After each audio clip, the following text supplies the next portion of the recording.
ngedoi tindak mungkar maghrib isya iku cangkepe prayogane ditambah salat sunahe jok sembrono iku perintahe agama ngeling ana ning donya amung sedhela tabalan tawakal manembah sing kuwasa yen kepengin besok munggah swarga. Nyun sewu kula pinaka wakilipun Pak Juli Kasun Bonsari Mbah nuwun.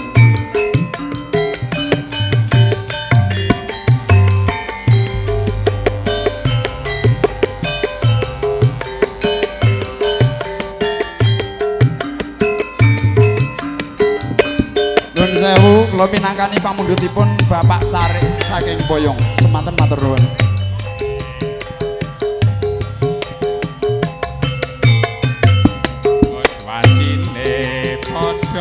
Anindakake matan wis tumandang wayahe sembahyang natapi wajib dawuhe pangeran sholat yakti cagake agama limang wektu yo padha lakonana sing tumaknina luweh utama yen berjamaah subuh zuhur lan asar salat sayekti ngedoi tindak mungkar maghrib ngisa iku jangkepe prayogane ditambah salat sunahe sasembrono iku perintahe agama eling ana ning donya amung sedhela sabar lan tawakal manembah sing kuwasa yen kepengin besok munggah swarga.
Kuatir dek bakal tak turuti aku pengen dek niat arep rapi langit nganti koyo wong bambung golek mas kawin sing nganti sagunung dewa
sun yarita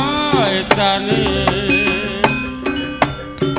semana sun ibange mulare kakutanane ati sekaraya ana pesisere sun welas ana watese wetang kopi balung nangka rina wengi ya mung katon riko ya wis kandhimane saniki sewang-sewangan kepengin kumpul maneh tapi rano dalane eman medane ya senenge ati ketemu ning tembe mburi gelang alit ning derinci aja lali tumekane pati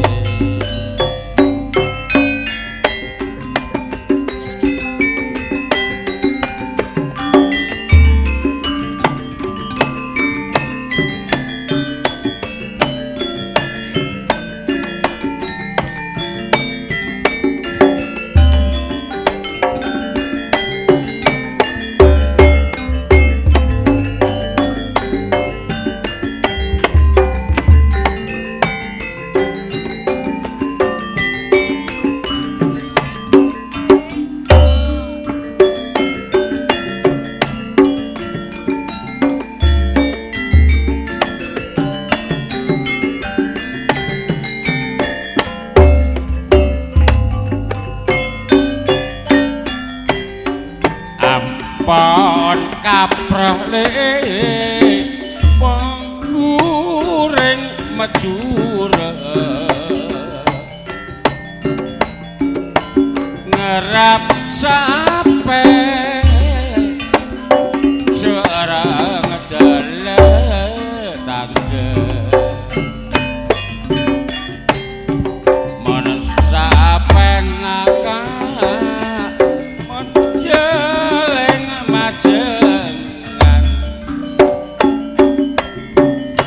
kapal sarata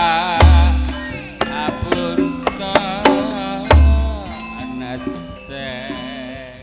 bular yang medura tar kasep